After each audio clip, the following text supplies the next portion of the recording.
dawn's early light, what so proudly we hailed at the twilight's last gleaming, whose broad stripes and bright stars through the perilous fight o'er the ramparts we watched were so gallantly streaming, and the rockets' red glare, the bombs bursting in air, gave proof through the night that our flag was still there. Oh, say, does that star-spangled banner yet wave o'er the land and of the free and the home of the brave?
Bursting in air gave proof through the night that our flag was still there. Oh, say, does that star-spangled banner yet wave o'er the land and of the free and the home of the brave?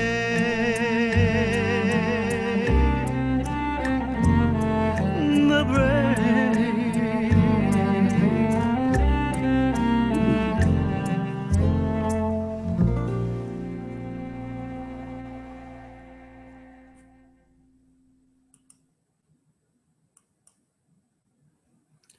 Ladies and gentlemen, welcome to the 2020 Tejano Democrat.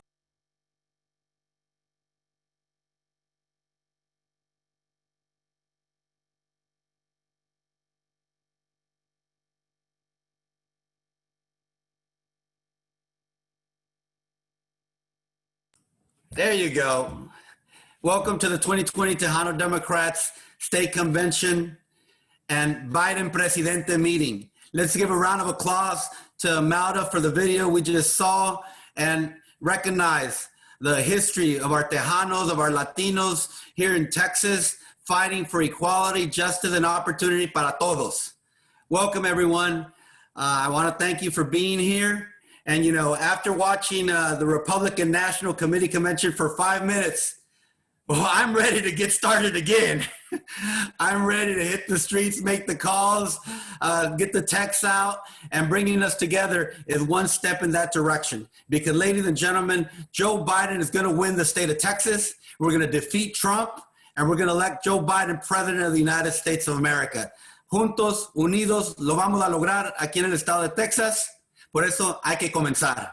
Ladies and gentlemen, I'd like to introduce, to begin with, Texas State Senator Gonzalo Barrientos, our state chairman emeritus here at the Tejano Democrats. So if we could have a word from our Senator Gonzalo Barrientos. Let me get right here. Senator. Can you hear me? Yes, sir. Okay. I don't see my picture up there, but that's all right. Let me first of all tell everyone a good day. Que buenos días les dé Dios, and very briefly say a few words. First of all, why we were formed. Back in the early 70s, with men and women from Houston to El Paso, the Valley, up to Dallas, we came together because we were not being shown the proper respect and participation in the Democratic Party, not to mention schools, education, etc. So we formed into the Mexican American Democrats. Later, we reformed into Tejano Democrats because of the same reasons. Now, we have only started. We are the largest, most influential Mexican American Hispanic organization, political organization in the state. What can I say about the president that we have now? No vale tres centavos, and I could say a few other cuss words, pero con todo respeto, he has got to go. I need not tell mi gente of what our grandparents have gone to and our great-grandparents all the way back. You know already. But we must always keep in mind a couple of comments that were stated by one of our great leaders. Cesar Chavez said, "We don't need perfect political systems. We need perfect participation. And we cannot seek achievement for ourselves and forget about progress and prosperity for our community, for their sakes and for our own." Start out your own project, members. Tell people that you don't know, give me 5, dame 5. Write down 5 names of people who you think are not likely to vote, and you make darn sure that they go vote. It is essential. It is imperative. We have got to do this for our Democratic Party, our state, our gente, our Tejano Democrats, and our America. Thank you. God bless you. Adelante, mi gente. Muchas gracias, Senator. Thank you, and God bless you. You know, we started this convention yesterday, and we're really excited. One of our first meetings was a new chapter orientation, and yesterday we recruited 16 new chapters across the state. We will now have over 30 chapters representing Tejanos. So we're excited that we're not only in West Texas, East Texas, but we're across the state of Texas. Yesterday, we also had our first ever Tejano Democrat LGBTQIA caucus meeting. We additionally had our youth Tejanos with State Representative James Talarico, the 28-year-old state rep out of Central Texas. That is the future of the state of Texas. We were excited to have. We also had our executive committee meeting. I have posted on your chat the agenda for today, and it's pretty simple. We're gonna have our opening ceremonies. Then we'll hear from our Democratic National Committee leaders that represent us in DC when it comes to the state party. Then 3, we'll talk about the presidential election and the Tejano vote. And 4, we'll talk about voter protection. And 5, we'll talk about our Texas statewide candidates. So those are the 5 things on the agenda. So let's get our meeting started. And I'm proud to welcome to today's Tejano Democrat Convention our state senator, Eddie Lucio from South Texas, all the way up to from Brownsville to McAllen and then to Corpus, wide swaths of our community and our state. He's been up in Austin fighting for public education, healthcare, todo lo que nuestra gente necesita. Ahí ha estado nuestro senador, our Senator Eddie Lucio, with us today to say a few words and a prayer as we get started today. Senator.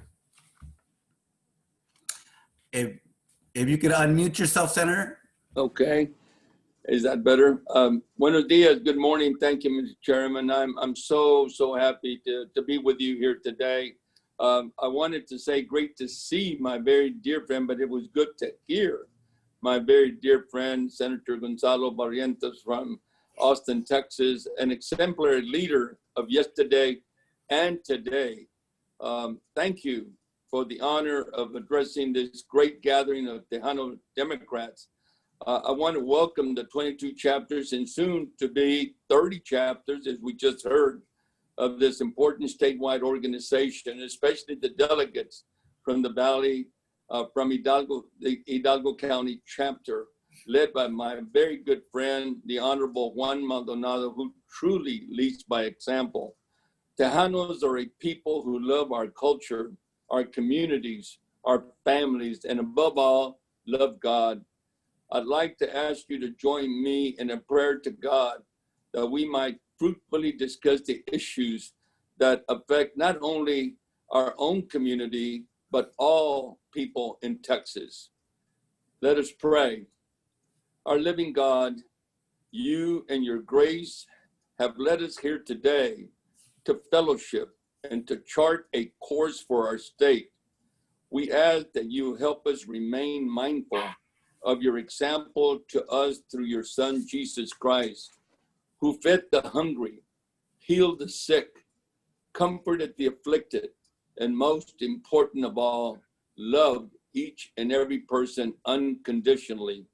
Lord, may the people of Texas look on the Tejano Democrats as a beacon of hope that is necessary to unite the great people of this state. We are told by you to love our neighbor, no matter who they are, what they do, or what they believe. Help us to remember that our fellow Texans are not just our neighbors, but our family, one Texas family under God. As we face the many challenges in our state, help us to do so together, one for all and all for one, truly one Texas family under you, God. Impart us with your wisdom so that we might know the way to lead as Jesus led in faith, in hope, and above all, in love. In his name we pray. Amen. Adelante, Tejano Democrats of Texas. Muchas gracias, Senator, and congratulations on your recent victory. Ahí lo vamos a tener 4 more years. Ahí estamos con ustedes, siempre. God bless Gracias. you, Senator. Thank you. Thank you so much. I'd like to now introduce what I think is the face of Texas Democrats this year.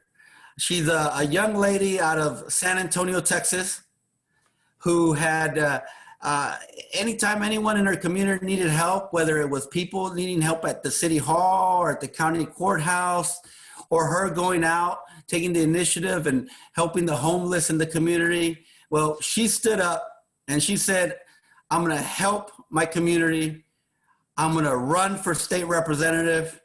And working together with Tejano Democrats, she was elected the nominee to state representative, House District 119 in San Antonio. It's a Democratic district, so she's going to be the next state representative out of House District 119. I'd like to welcome Liz Campos to give the Pledge of Allegiance.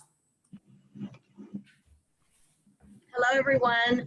And first, I want to say thank you to Manuel for having me this morning, the Tejano Democrats. And, you know, we worked really hard to get through the runoff, and we did it. And I'm so proud to be the nominee. And I couldn't have done it with all my support and help. And I'm just very grateful to be able to turn the House blue.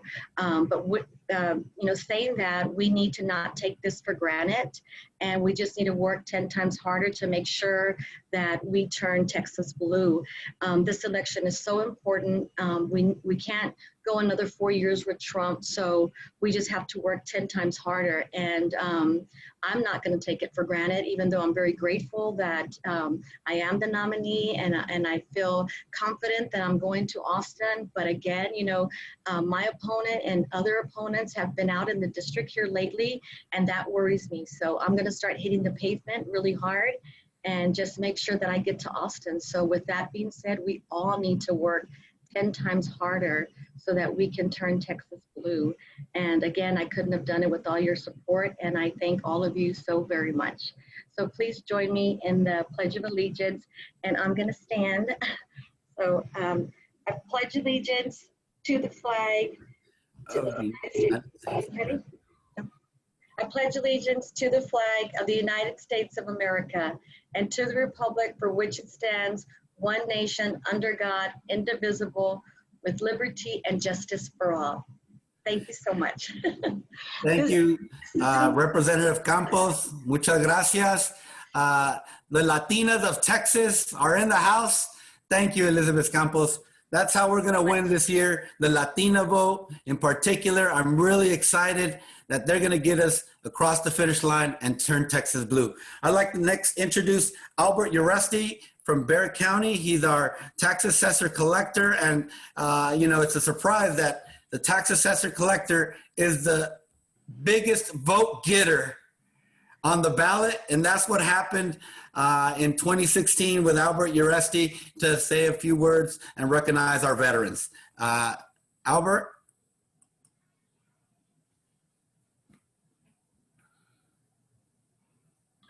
Okay, can you hear me?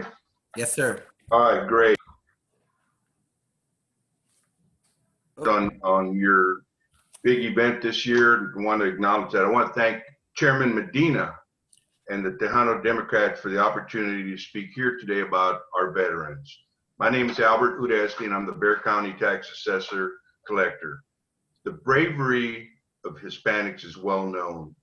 We have had 60 Hispanics awarded the Congressional Medal of Honor, and the highest honor that any soldier can receive for bravery.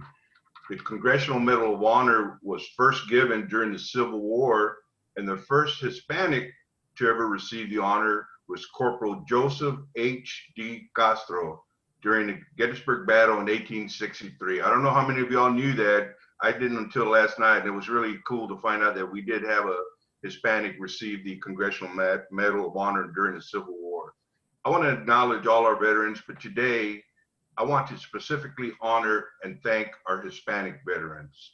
You have fought to protect our country, the United States of America. This country belongs to all of us.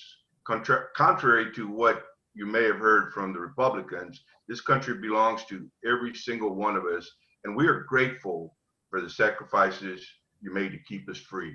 In closing, I'd like to tell you a little story real quick.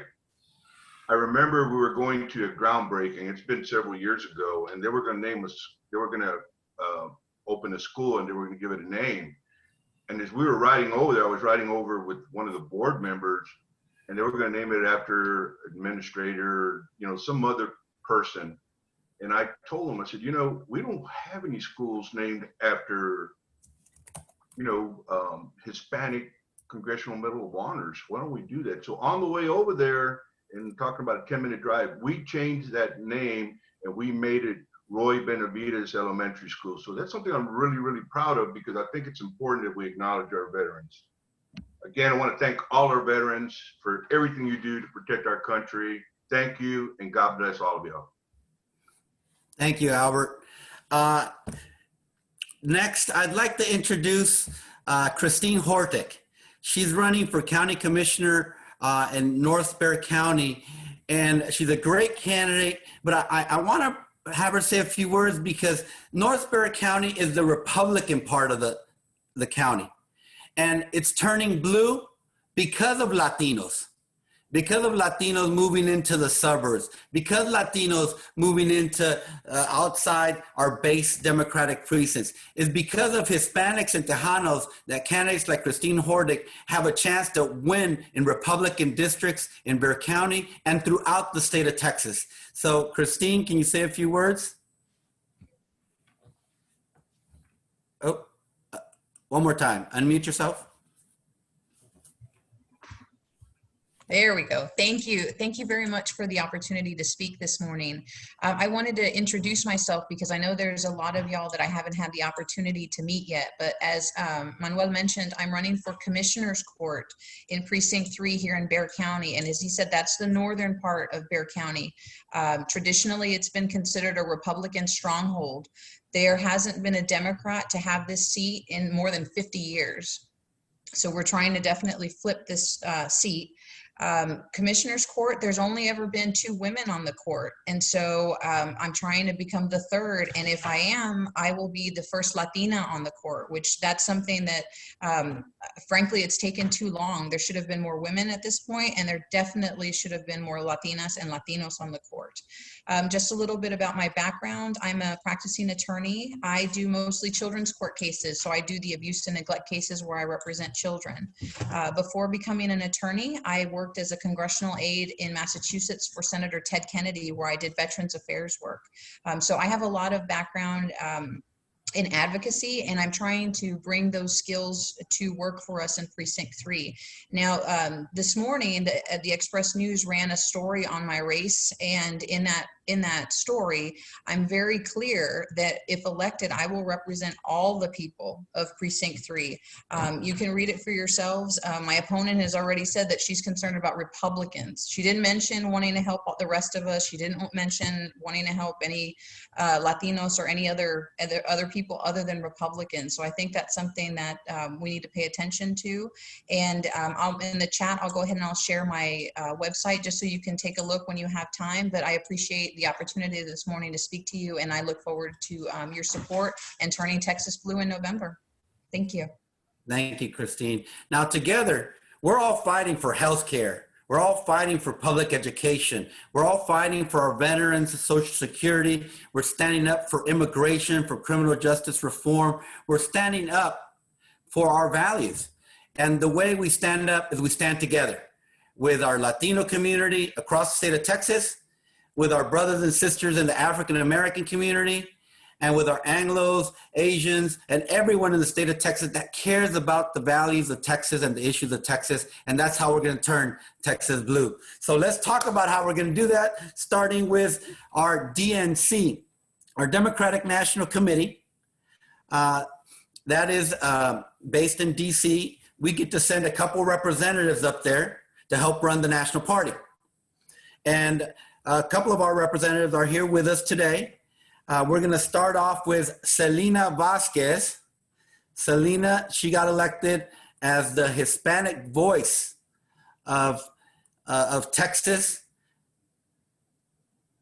representing us all in DC. Selena? Yes. Good morning, Tejanos. Thank you all for having me here. It is such a pleasure to be here. Like y'all, I'm fired up. I'm excited. I'm in the kitchen of a porch drop-in coffee that we're having here in College Station, Texas, but I needed to take some time off to come talk to all my compadres y mis comadres políticas. Yo soy Selena Vasquez. I'm your Democratic National Committee woman and Brazos County Justice of the Peace. I'm a mother, comadre, tía, prima, hija, y esposa. And the reason why all of those titles are so important to me is because nosotros, las mujeres, we are the ones that are going to take our family to vote and deliver a decisive victory for Biden-Harris this November in less than 2 months.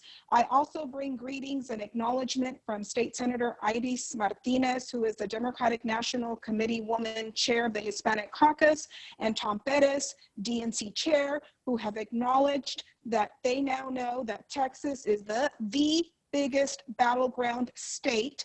And like Senator Harris mentioned the other night, when our children read about this time during the history books, everybody's going to say, and what were you doing, mom? And what were you doing, sister? And what were you doing, daughter, at that time? Well, we were turning out the vote. We were doing what we know how to do best, and that is picking up our abuelitas, our tias. As Senator Barrientos said earlier, you know, make your list of 5 to 10 close friends and make sure that you go vote and you take everybody else to go vote with you. So I'm excited. We are working hard. We know that Latinas, Tejanas, Mujeres, we are the ones that are going to get out the vote this November. And I am just so proud and excited to be part of these coordinated efforts from East Texas to West Texas, North Texas, down to the Valley of Latinos with the Tejano Democrats. So muchísimas gracias. I'm here to do my part, ready and willing to be out there working the streets. Thank you. Thank you, Selena. And you know, Selena recently got elected to Justice of the Peace in Brazos County, of all places. So, like I said, Latinos por todos lados. Next, I'd like to introduce our state senator, Carol Alvarado from Harris County. Carol is actually one of the founders of Tejano Democrats, but she must have been out there real young because she's still so young. I was 30.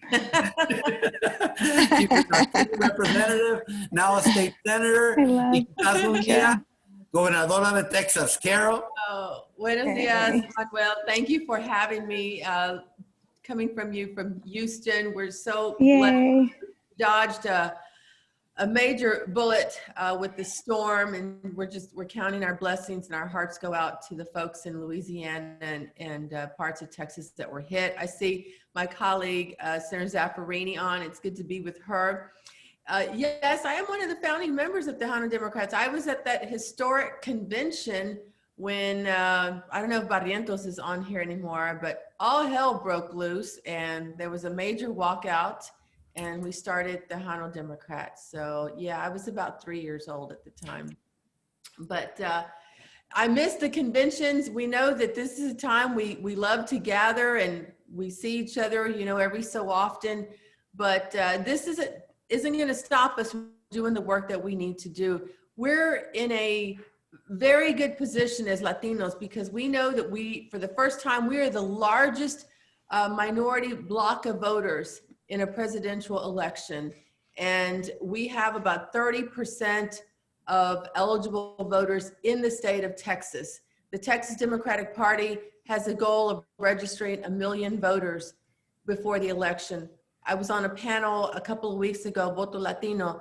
They are inching towards their goal of 500,000 new voters. So we know that with these new voters and the awful partisan and just outright lies that continue to spew out of the president's mouth are going to fuel the fire to help us elect Joe Biden and Kamala Harris. We know that our community has been targeted in his rhetoric from the day that he came down the escalators to announce his candidacy. From that moment, it has been nonstop. We have been the political piñata of the Trump administration, and now tenemos que sacar la chancla. Y así, let's tell him, ¿sabes qué? You are fired.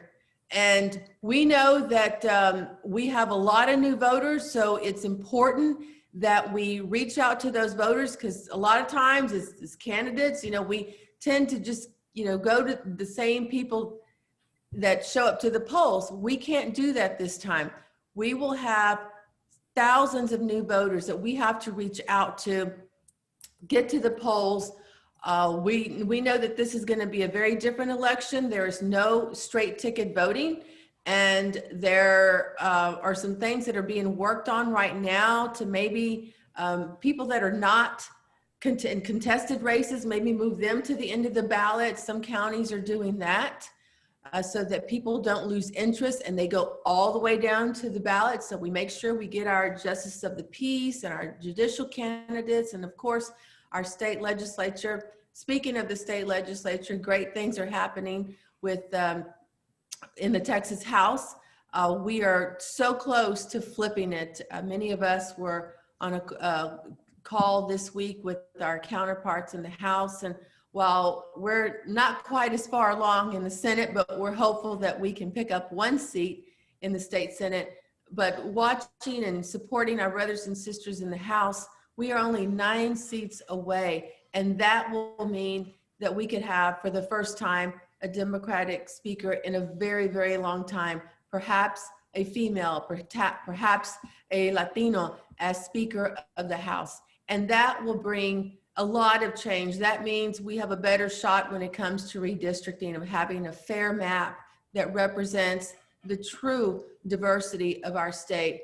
It could mean possibly, finally, having a bill on Medicaid expansion. We have so many people, and a lot of them are nuestra gente, that are uninsured because of the unwillingness for the leadership in this state to tackle Medicaid expansion. So I stand with you, my fellow Tejano Democrats, ready to beat this this president of ours, and so glad, and thank you for all the work that everyone on this screen is doing, and look forward to reconvening and celebrating. Maybe we'll reconvene in Washington at Biden's inauguration, where we know there will be millions and millions of people coming to watch history in the making. Thank you, Senator. We're going to have one of your new colleagues on next, Cesar Blanco, who's the state representative right now out of El Paso, who's soon to be state senator out of El Paso, Cesar Blanco. Senator, are you with us? I'm here. Can you hear me? Yes, sir. All right. Well, thank you and good morning. This is a great way to start the weekend. I want to thank you, Mr. Chairman Manuel Medina and Diana Arevalo, for giving me the opportunity to visit with you. I also want to give a shout out to Mary Bowles Grijalva out here in El Paso, Texas, for also helping coordinate this. And then hopefully, if I can get it, I want to give a shout out to my future colleagues, our chairwoman, Senator Carol Alvarado. I see Senator Zaffirini down there in Laredo, and then also Senator Lucio, and then of course the giant, Gonzalo Barrientos. Thank you all for being here today. Let me tell you how much of a difference 1 week makes. Just a week ago, I was really fired up after the Democratic Convention. And I enjoyed seeing Congresswoman Veronica Escobar, one of 2 of our first Latinas elected to Congress from Texas, announce the roll call votes for Texas here in El Paso. And I was really motivated by hope, about what we can achieve in this next election. And during our convention, we heard from prominent Democrats such as President Barack Obama and Michelle Obama, Bill and Hillary Clinton, Bernie Sanders, Elizabeth Warren, and of course, our future president, Joe Biden, and our future vice president, Kamala Harris. We also heard from some Republicans who are putting country before party. The only thing that I wish that we could have seen more of was more Latino and Latina voices at the convention, but we're working on that. Now, Democrats use this convention to make the case for why our country needs a new president.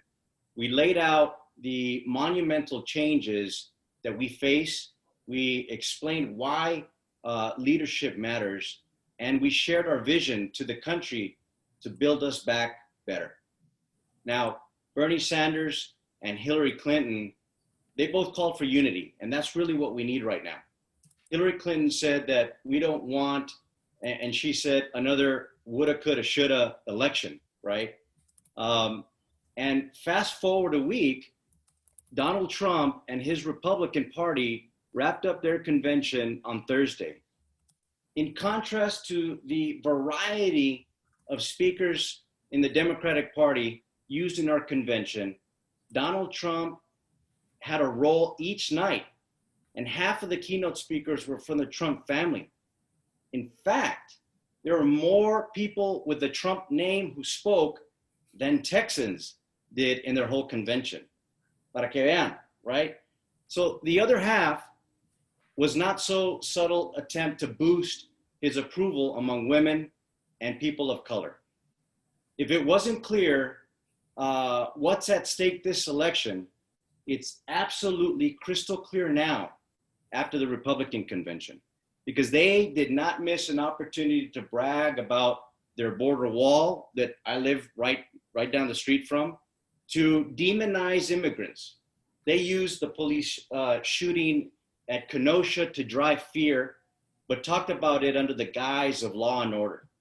They talked about the coronavirus in the past tense, as if the pandemic was behind us. And as of yesterday, 180,000 Americans have died because of the coronavirus. 12,000 of them are from Texas. And the virus is not Trump's fault. However, it is his responsibility for the failed effort to contain it. His haphazard response has caused us to lose confidence in our government. And we aren't confident that it's safe to send our kids back to school, that it's safe to go to work, go grocery shopping. Heck, we don't even know if it's safe to visit our friends and our family. The pandemic has shown that the built-in advantages some people have, while others, like our brothers and sisters in the Black community and Latinos, have been infected at a rate higher than the share of the population. And Latinos make up 16% of the population, but account for 31% of all coronavirus cases. And what's the reason for that? Far too often, we don't have the ability to work from home. If we don't go to work, we don't get a check. And that's a reality for our comunidad. And during all this, Republicans are still trying to take away Obamacare. The results of this election, everyone, are literally life and death. We have a choice. We can elect Joe Biden as our next president of the United States. And if Biden wins Texas, he's going to win the White House, because it doesn't matter what happens in Michigan or in Wisconsin. Our 38 votes will take away any path to victory for Trump. Remember when I said about Veronica Escobar announcing the votes from Texas? That wasn't an accident, because Democrats cannot win Texas without increasing vote among Latinos, and especially in places like El Paso and San Antonio and the Rio Grande Valley. Democratic strongholds in South Texas and all over the place in Texas. So we're working here in El Paso with our local party to make that happen. And there's a strategist who recently said that Bernie Sanders' campaign recently said what Republicans know is that they don't need to win a majority of our vote. In 2016, Trump won about 30% of the Latino vote. They're going to try to improve that a little. But we need to make sure that that does not happen. We need to get out all of our votes, our tios, our tias, nuestros compadres, everyone, and to tell them to vote for Joe Biden. The election's only 66 days away. Early voting starts in 45 days. And those days are really going to fly by. So we need to communicate to Democrats who always vote. And we also need to reach out to the Democrats who need that little extra push to go to the polls. And the coronavirus is forcing us to adjust in ways that we have to campaign. So we've got a lot of work to do. I know I can count on you, Tejano Democrats, to help turn out every single Democrat possible, because we have to increase the vote. And I'm going to be right there beside you, right during this fight. To borrow a line, and I'll close it out with this, to borrow a line from our future Vice President, Kamala Harris, years from now, when our children and our grandchildren ask about this time in our history, we will tell them what we did. Tejano Democrats, let's go do it. Thank you all very much, and God bless you all. Thank you, Senator. Muchas gracias. With the Senator speaking, we've just finished our Democratic National Committee segment. We have 3 more segments: the presidential election, the voter protection, and our statewide candidates. Before we get to the presidential election, which we're going to have some very exciting speakers, Rebecca Acuna, who's leading the Biden campaign in Texas, our state senator, Judith Zaffarini. We're going to have Rafael Anchia and Ramon Romero, state representative out of North Texas. But before we go there, I'm going to ask to see where you are at right now. I have a poll on the screen. If you can see it, where in Texas do you live? Central Texas, East Texas, Gulf Coast, North Texas, South Texas, or West Texas? A ver quién está con nosotros. I'm going to give you 10 seconds to figure out where you're at. 1, 2, 3, 4, 5. Central Texas is winning. They're at 39. 5, 4, 3, 2, 1. All right, let's see. I'm going to end the poll. I'm going to share the results. And 39% of the people in this call are in Central Texas. 33 in South Texas. Boy, we need to go out and campaign in East Texas for sure. All right, guys, let's go to the next segment. I'd like to introduce the young lady that is leading the charge here in the state of Texas for Biden-Harris 2020. We all know her, having grown up in politics, community activism, fighting for equality and opportunity for all, out there on the front lines when it comes to immigration reform. Es una de las nuestras. I'm proud to introduce Rebecca Acuña, who is running the charge and is going to turn Texas blue. Muchas gracias, Rebecca. Muchas gracias, Manuel. Buenos días. Es un placer estar con ustedes. This is one of the biggest honors of my life, to get to speak to you today as the state director from Biden-Harris 2020. I see so many friends and mentors and former bosses, including the one who just finished speaking, but I've also known, many of you have also known me from my days as a LULAC young adult and immigration activist in the early 2000s. I am still proudly representing the 956, and I see my hometown senator, Senator Zaffirini here, and how lucky was I to be represented by her. I want to tell you all something about me and why I got into politics at such a young age. And that is because I saw politics change my life. The Texas DREAM Act passed the summer right before my senior year of high school, paving the way, and people like Senator Zaffirini made that happen. That law paved the way for my future and a change in my entire family. I got this message when I was 17 years old. The message that said, government matters, local government matters, and politics, even one law, changes not just one person's life, but the trajectory of an entire family. That's why I am here with you today, because we know the consequences of this election. Soon to be Senator Blanco did a great job describing the message of hope around the Democratic Convention. We saw a diverse group of people who will represent our message moving forward, and that is that we together are unifying America. This week, we saw chaos on display. As we saw the RNC, we were busy highlighting the message of all of Trump's failed leadership and his chaotic response, and how real Texans were affected. You saw the voices of a nurse from El Paso at the Democratic Convention. We saw a first responder from South Texas talk about that, and we continue to highlight their voices. Now, you may think, hey, what's going on? What is Biden world doing? I'll tell you that this is the largest investment a presidential campaign has made in modern history. And we are also setting the path. We're setting the blueprints for what will be a contested presidential election every time after this moment. We are all part of making this history together. Texas is part of a multi-million-dollar paid media effort. And the good thing is that we are not alone, because all of you are working to help make Texas blue this year. We're seeing investment not just from the presidential side, but there is investment coming from Democratic candidates up and down the ballot, from the DSCC, from the Democratic Congressional Campaign Committee, from the House Democratic Campaign Committee. And all of these investments ultimately mean that more Democrats are coming out to vote.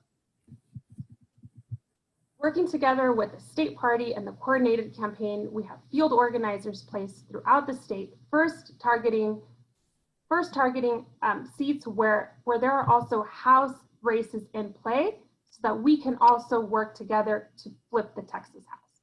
At the same time, we are not ignoring the areas where our base voters are. And I'm happy to announce that we have just brought on Jackie Uresti, who many of you know as one of our political advisors. Jackie was the Hillary Clinton state director in 2016, and she is working on a GOTV plan to share with elected officials without Republican opponents to really get out the Democratic base. Now, what are our organizers doing? Our organizers are recruiting volunteers, and making calls, and sending texts to voters every day. In just one weekend, our group of organizers and volunteers contacted more than 2 million people. This is another weekend of action where we hope to continue to break those records. And guess what? All of us here, we know how important the Latino vote is. We expect that Latino voters will represent at least a 2-point increase in the electorate this year. On the paid media side, yesterday, Biden for President announced 2 new Spanish language ads. Some of you may have seen it. It's called Decepciones. This will air on, we're going to start on digital media here in Texas, and it features real people, and it talks about the heartbreak. The ad showcases the Heartbreak song by Alejandro Fernandez, and it displays various images of Trump, his failed policies, and the direct quotes from Trump when he let down the community. And I'll share that ad with you right here on this chat box. Now, we're also very busy on the voter protection side. We know that this election, what we do here in Texas is going to change the map of the country forever. And we also know that there are efforts to take people's democratic right to vote away. So our voter protection team is led by Rose Clouston, and we have currently sent out 818,000 vote by mail applications to eligible seniors, also 250,000 pre-filled paid poster voter registration applications that were sent out to Democratic voters who moved to a different county. Now, all of this is also being chased by a voter protection hotline. It's not just about sending out these applications, but we now have a team of people that is calling to reach out the individuals who these applications were sent to walk them through with any questions. And we can always use your help because this hotline is getting over 1,000 calls a day, and especially we can use your help. We can use the help of bilingual voters. We know that what we're doing is going to change not only our state, it's going to change the country, and with that, we can change the world. There is a reason that I am here with you today, and Mr. Blanco completely stole my closing because it was really what Senator Harris said during her speech at convention. I wanted to look back at this moment like many of you and talk about not just what I felt, but what I did. So thank you all for all that you are doing today. I am so honored to be here as your Texas State Director. Thank you, Manuel. Y gracias, Tejanos. No, thank you for doing everything you're doing 24/7. I know you're the hardest worker that are around, and you're going to make it happen for all of us. Now, I know you have a Friday call with leaders and activists across the state. If you want to put it on chat, therefore people could join your call every Friday, because Rebecca has done something that no other state director has done. She has a weekly call with everyone, with the leaders across the state, informing them of what's going on, taking their input, and then moving forward with the information to make things even better. So just so you know, Rebecca has a weekly call. If you have issues in your local community, she's even got signs now. She's got ways where we can get bumper stickers. She's got it all. So join her on her weekly calls on Fridays. Rebecca, if you could put that on your chat, we'd appreciate it. And maybe a word on that, on who can go, who should attend, and what they can expect. Yeah, absolutely. I'll send 2 things. One, I'll send via chat the new Spanish language ad Decepciones that we released yesterday. And second, I'll put the link where you can register for the cause. It's a really great opportunity. Every Friday at 1, we get a national update from either a national advisor or someone on the national headquarters team. And then we go department by department. We talk about what we're doing in the field, what we're doing on voter protection, what to expect on the communication side, and how you can get involved. So I'll send that over. It's a recurring call, and then we happily answer all your questions. Thank you, Rebecca. Thank you. God bless. I'd like to now introduce our state senator, Judith Zaffarini. You know how Rebecca mentioned that the senator was there for her, not only on a one-to-one level, but on the issues. The senator has been there for all of us that have grown up over the last 20, 30 years here in the state of Texas. I mean, she's been fighting the fight up in Austin, and because of her, we have public schools. We have healthcare for kids, and she's out there making sure that we continue to fight this fight para la gente que más lo necesita. State Senator Judith Zaffarini. Thank you so much, Manuel, for your wonderful introduction, and thank you all for being with us today. A very special thank you to all Tejano Democrats. You have been, are, and will be leaders in the effort for progress and for change. I'm Judith Zaffarini, Senator for District 21 from Laredo, as is Rebecca, and I'm delighted to join you as La Primera Mexicana en el Senado Estatal. What a pleasure it is to see dynamic leaders like my friends, Senator Eddie Lucio, Senator Carol Alvarado, former Senator Gonzalo Barrientos, Senator-to-be Cesar Blanco, and other members of the legislature. We are united in carrying the banner for Tejano Democrats in the November election. My favorite dicho is, hablando se entiende la gente. Through communication, we understand each other. That is what is so important as we gather as Tejano Democrats, proud of our roots, but even prouder of our future. The question before us today is, however, how can Joe Biden carry Texas? Simply by following the advice of President Barack Obama and others who said, don't agonize, organize. And that's how we can win it. Because of voter registration efforts that are underway by many groups, we expect 17 million voters registered in Texas by the end of September. That is 1.5 million more voters than in 2018, when Democrats lost by 290,000 votes. We lost it by not expanding and turning out our base. Lessons learned. Let's not let that happen again. That is why Representatives Richard Raymond, Tracy King, Ryan Guillen, my son, Carlos Zaffarini Jr., Dr. George Shipley, my consultant, and I are working with Democratic groups to register 40,000 new Democrats in our districts. These groups working with us include Blue Action Democrats, Move It, and Betos Powered by the People. These efforts already are paying off. More votes, for example, were cast in the Democratic primaries this year than in the Republican. Grassroots work is paying off. Here's the interesting part. The hardcore Republican base in Texas is 4.5 million. That means the higher the turnout of the 17 million voters, the better the outlook for Joe Biden in Texas. From the Tejano Democrats' perspective, we need to organize like never before. We all admit that our turnout and voter registration numbers have been dismal, and we need to do something about it. It's easy to make speeches, it's harder to organize, but organize we must. Texas is in play, and we can win it. To fully realize our potential, we need to educate and communicate with Latinos, especially the younger ones. The reasoning is that younger Latinos are becoming increasingly educated and are increasingly influential in navigating the country and their communities for their families. They can mobilize their tios and tias, their abuelos, and their extended families into a powerful force. The problem is, my friends, that only 43% of Latino youth are enthusiastic about Biden right now. And that's where our educational efforts, our mentoring, come in.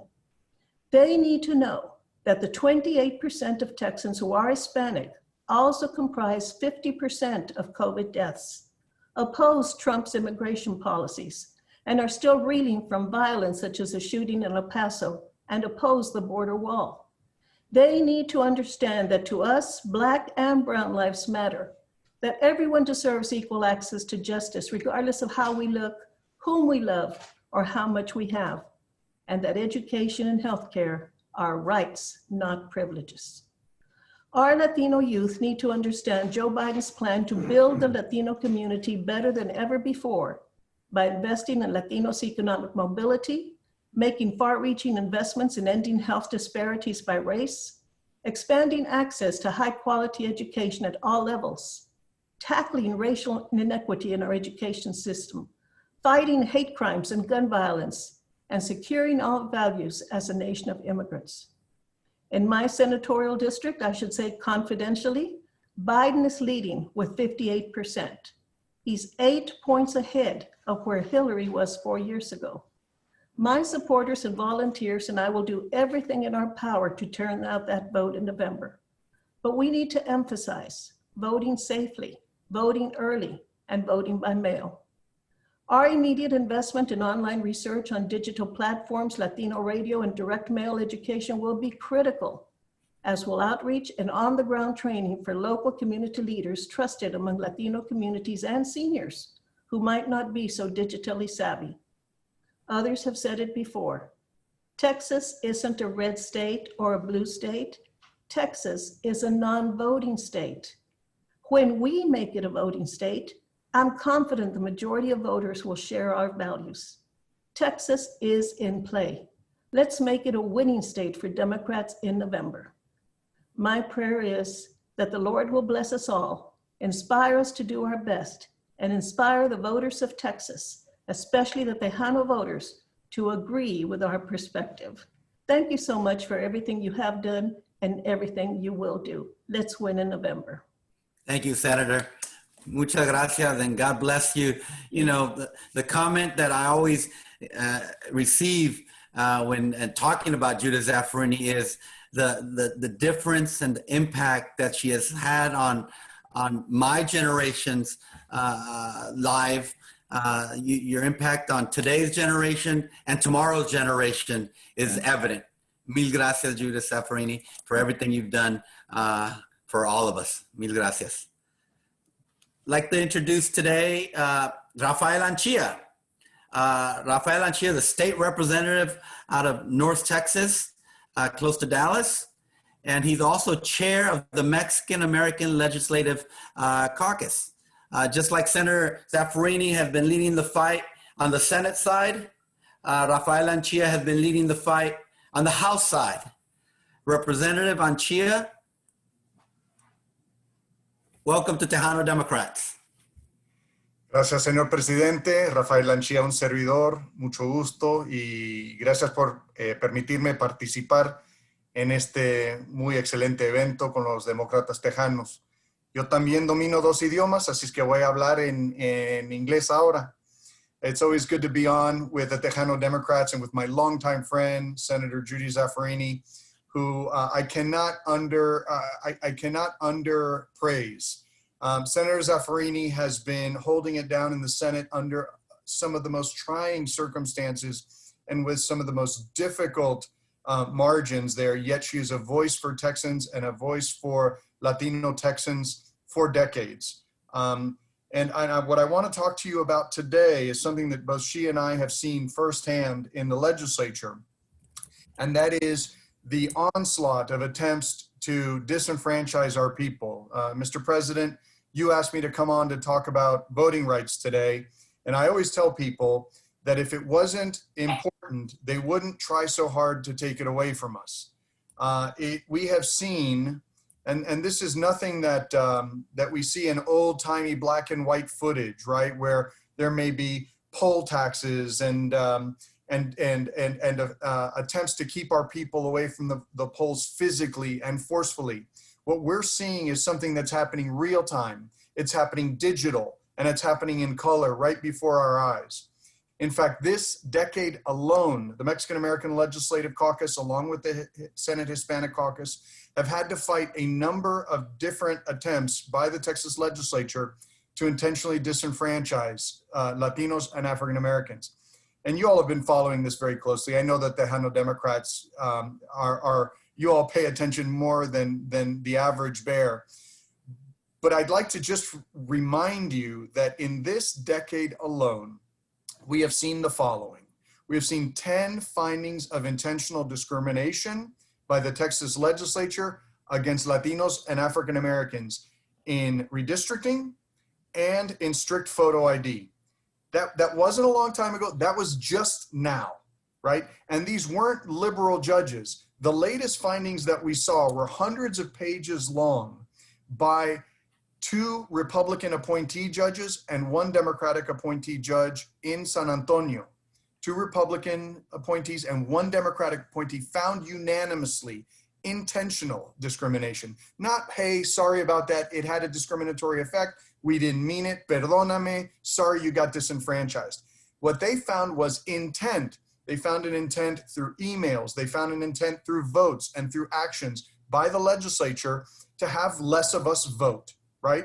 And it doesn't stop there. Just yesterday, another federal court reprimanded the state of Texas for a second time for not following motor voter registration standards and not allowing people to register to vote when they're renewing their driver's license. Again, it wasn't like, hey, sorry, this was a technical error and we messed up. The judge had already ruled once that they were doing it wrong. Then the judge had to come back and reprimand the state and say, no, you continue to intentionally do this so fewer people can register to vote. And then, you know, people wonder why the state of Texas is among the lowest 5 in voter turnout, as the senator was saying on a regular basis. Well, when the people feel that the rules of the game are rigged against them, pierden ánimo, pierden esperanza. They don't feel like their vote has any impact and therefore they don't vote. And that's exactly what the GOP has tried to do to us during this last decade and historically. Now, thankfully, we've won in court repeatedly, right? But sometimes these matters don't end up in court. Like just last session alone, we had 100,000 mainly Spanish surname Latino Texans who were attempted to be kicked off the voter rolls by the Secretary of State. Now, the Secretary of State is supposed to play it straight. Secretary of State says, here's the election code, I'm going to administer the election code, and I'm going to play it right down the middle, not favoring one group or the other. Yet through the pressure of the governor and the attorney general, the past Secretary of State that Senator Zaffarini made sure was not confirmed, even though she had a deep and abiding respect for the person, she knew that that person had abused their office. That person not only kicked 100,000 Texans off the ballot for allegedly illegal voting, but then referred them to the Attorney General for prosecution. As it turns out, through the work of the Senate Hispanic Caucus and the Mexican American Legislative Caucus, we found out that these people, in fact, were American citizens. Most of them had registered at their citizenship ceremony that had occurred within the last couple of years. And many of them had their voter registration certificate posted online when they registered at the very ceremony when they were sworn in as citizens of the United States. Again, if we had been asleep at the wheel, those people would have been disenfranchised. And I want to let you know, it's just not people, you know, who don't vote very often or anything like that. It's people like your last speaker, Rebecca Acuña. Rebecca Acuña was on that list because she had become a citizen of the United States, registered there, and happened to have a Spanish surname before she renewed her license. She was going to be one of the people that they were trying to kick off that list. And it continues over and over and over again. Even now, the Attorney General is trying to stop in Harris County the sending of mail-in ballots to the population of that county, not because he has any law on his side, but because he's trying to intimidate that county into not doing it. Because the more people vote, the less they like it. The fewer people vote, the more they can stay in power. And it really, you know, it should incense not only Tejano Democrats and not only Democrats, but it should incense all Texans, because they're not just disenfranchising our people. You know, they're disenfranchising libertarians and Republicans and independents. They're disenfranchising people indiscriminately. And really, there's something profoundly undemocratic and un-American about those activities. And I got to tell you, we're at the cusp of flipping the Texas House. I'm more and more convinced every day that we are going to flip the Texas House, and we are going to have much more leverage in the process of government than we've had in 20 years. We're going to have leverage to really stand up to the governor, the lieutenant governor, and all of the other statewides who are trying to make it hard for us to exercise our franchise and participate in our democracy. And with your help and encouraging people to vote for Democrats and vote all the way down the ballot. My new slogan is completa la boleta, okay? Cada demócrata. Tienen que votar por cada demócrata down the ballot. And if that happens, we will flip the House. We will be able to exert even more leadership in the process. We'll be able to stop their attempts at weakening our democracy and disenfranchising not just us, but people indiscriminately throughout this state, which I will reiterate, I find profoundly un-Texan and undemocratic.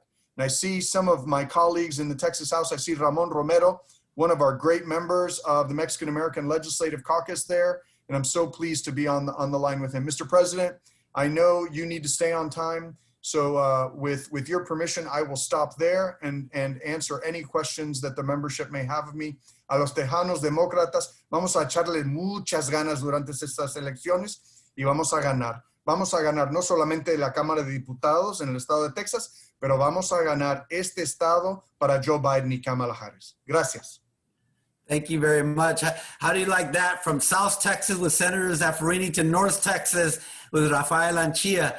You know, Representative, I've seen you across the state of Texas helping elect Democrats in districts across the state.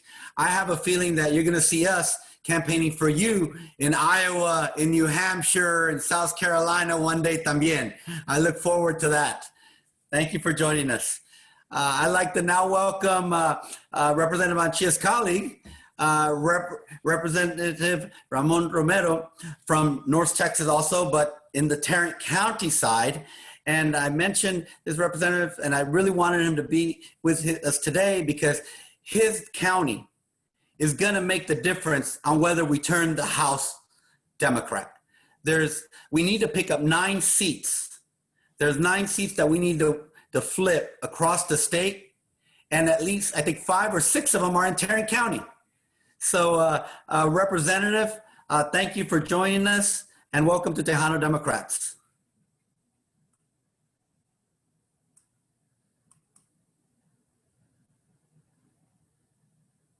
Okay. Thank you very much for that. And thank you, Rafael, for being the leader that you have been for us in the Mexican-American Legislative Caucus. First of all, I want to say thank you to every single one of you Tejano Democrats.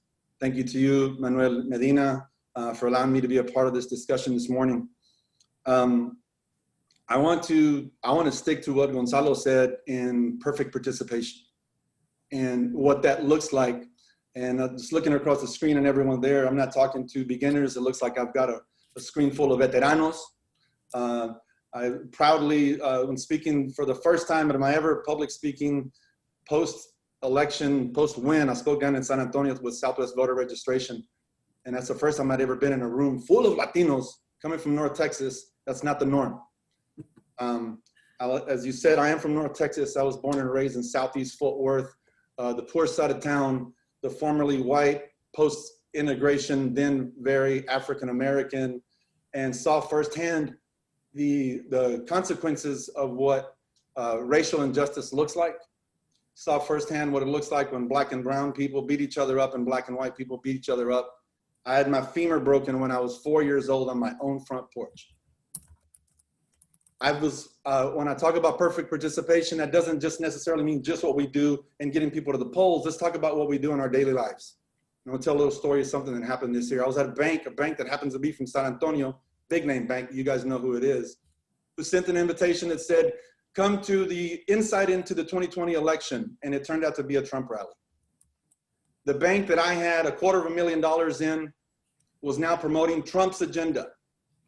So many people could just sit down and be quiet and not have anything to say. Well, that's not why people elected me. And I had to share my story of how difficult it was to be raised in that area and how dangerous it was for kids to walk around our neighborhood during that time.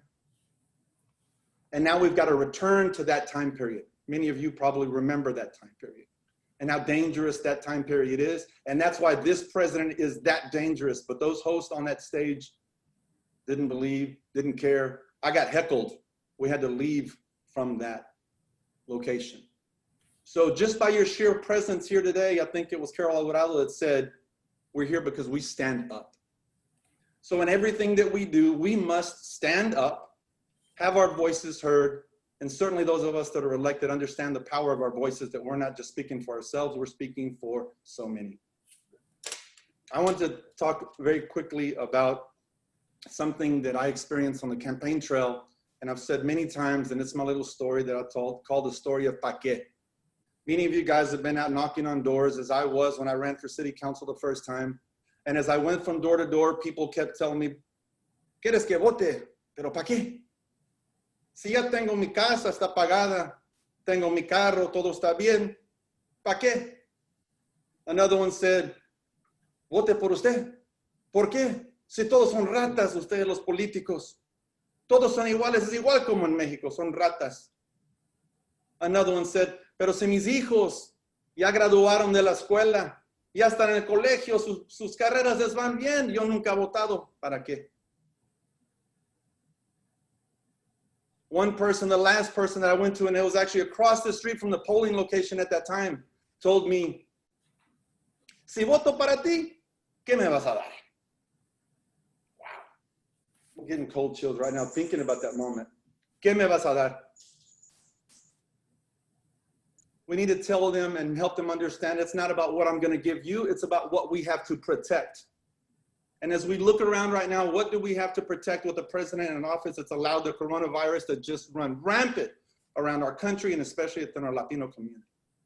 A president that's absolutely taken the DREAM Act and said, I don't care about that class of people, that type of people, because those are not my people. A president that doesn't even understand small businesses like mine, because he's taken away the opportunity for businesses to bring in skilled labor.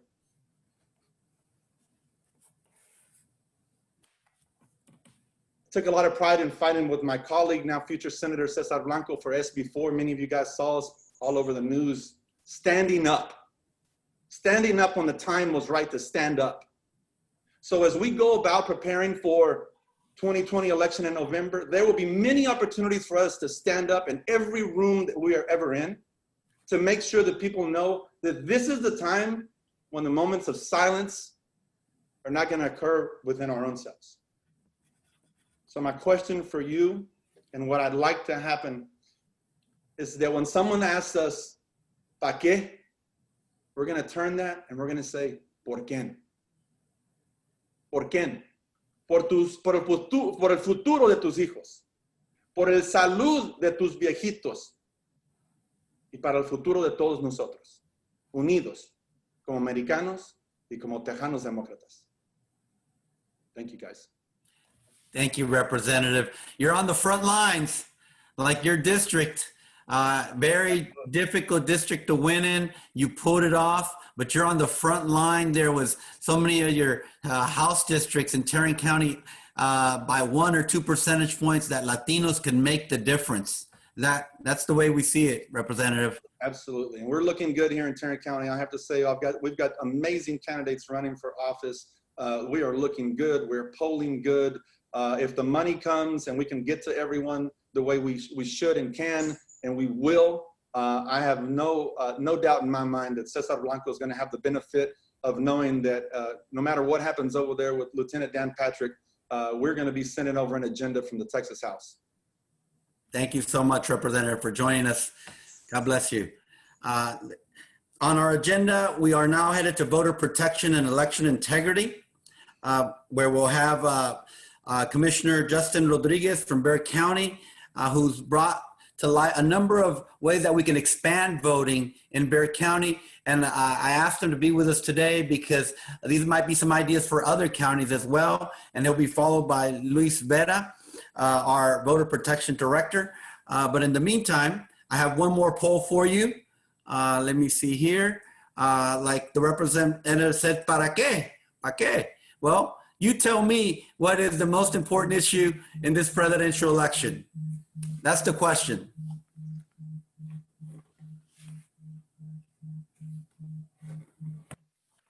Okay, I'll give you 10 seconds.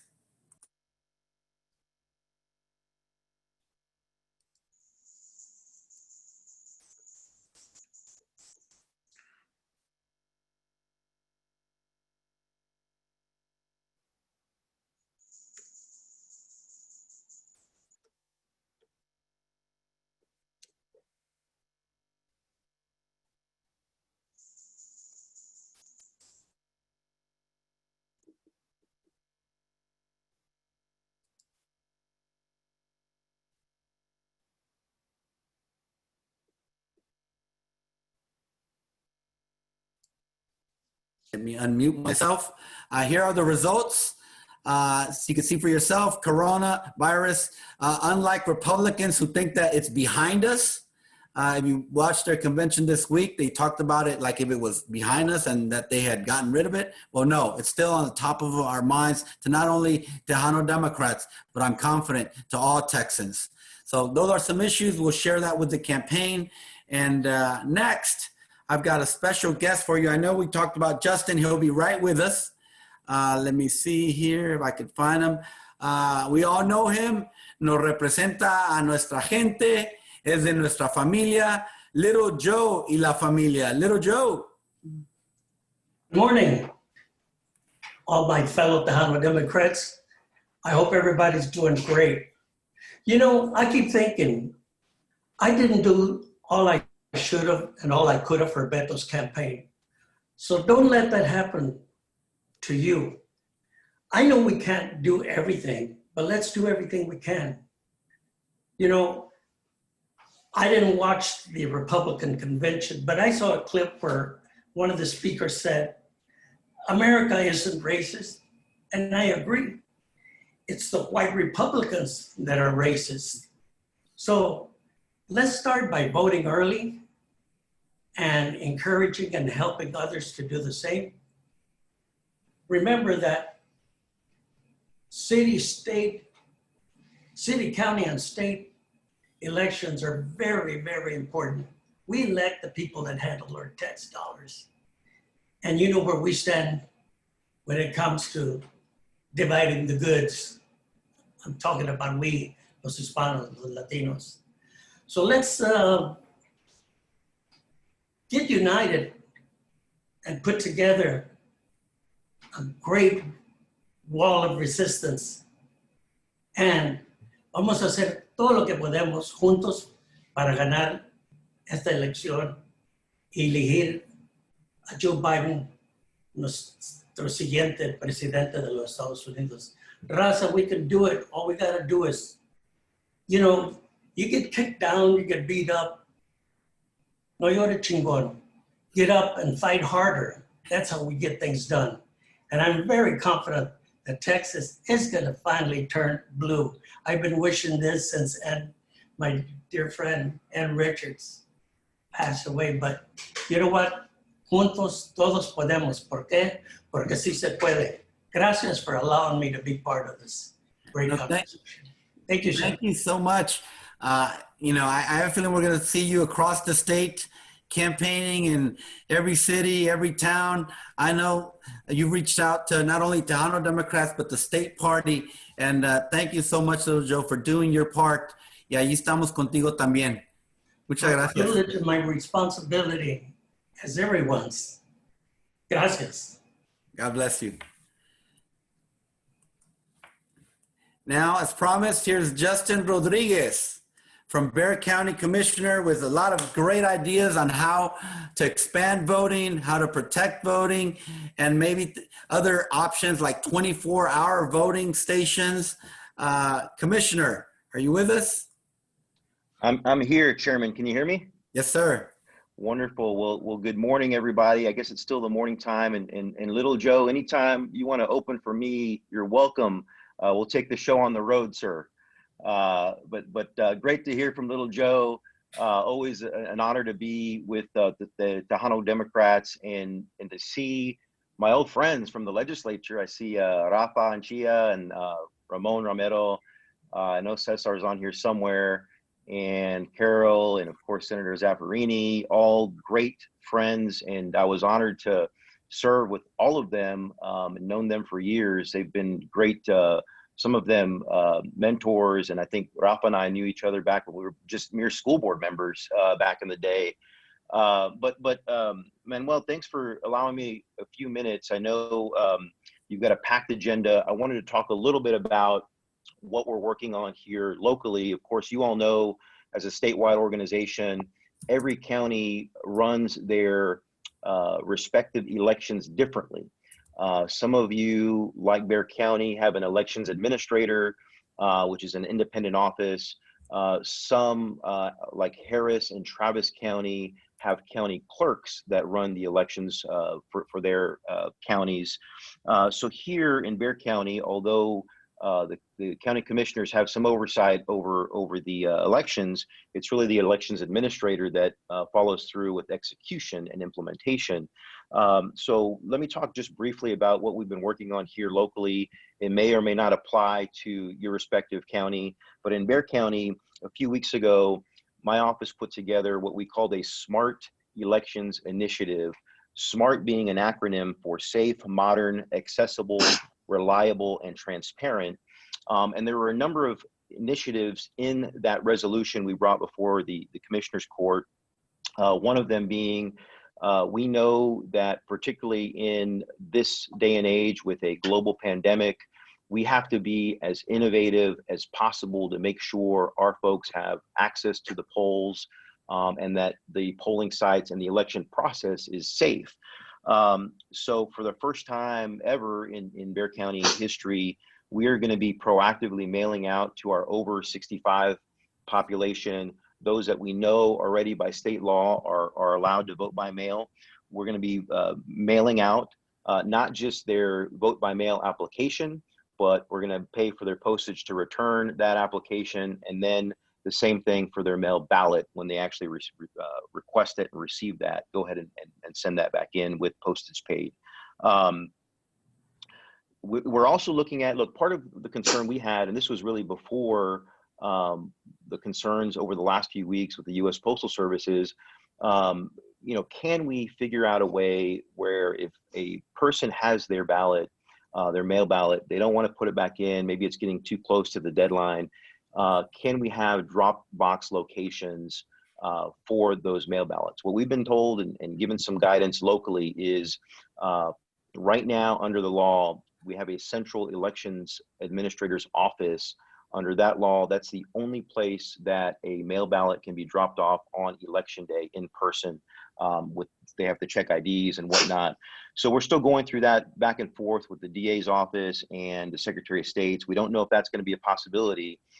So absent that, what we've said is let's figure out a way to open up as many election early voting sites as possible, and let's make it as convenient as possible by extending hours. So we're looking at increasing the number of early voting sites in our community.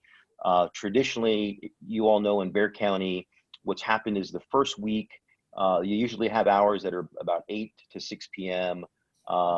Weekend hours a little bit different. In the second week, they go to 8 to 8 during the week.